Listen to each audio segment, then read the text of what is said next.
The 100 ড্রাফটে নাম লেখালেন। ইংল্যান্ডের 100 বলের ফ্র্যাঞ্চাইজি টুর্নামেন্টে দ্য 100-এ নাম লিখিয়েছেন বাংলাদেশের hard hitter batsman Sabbir Rahman.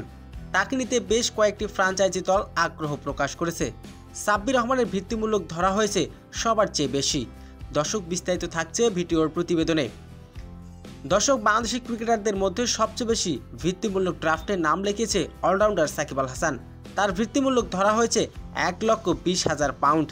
সাকিবের পরে সাব্বির রহমানের ভিত্তিমূলক ধরা হয়েছে 1,05,000 পাউন্ড। কারণ সাব্বির রহমান বিধ্বংসী দানবীয় এক ইনিংস খেলেছেন তিনি, যেখানে তার বিধ্বংসী ব্যাটিং দেখে ভিত্তিমূলক বাড়িয়ে দিয়েছে ফ্র্যাঞ্চাইজিগুলো। বিপিএলে এবার দুর্দান্ত খেলেছিলেন সাব্বির রহমান। সাব্বির রহমানের পারফরমেন্স দেখে এবার মুগ্ধ হয়েছে দ্য 100। তবে এবার কপাল খুলে যেতে পারে সাব্বির রহমানের। দ্য 100 টুর্নামেন্টে এবার দল পেতে পারেন তিনি। আগামী 12 মার্চ অনুষ্ঠিত হবে দ্য 100 টুর্নামেন্টের এবারের মৌসুমের প্লেয়ার ড্রাফট।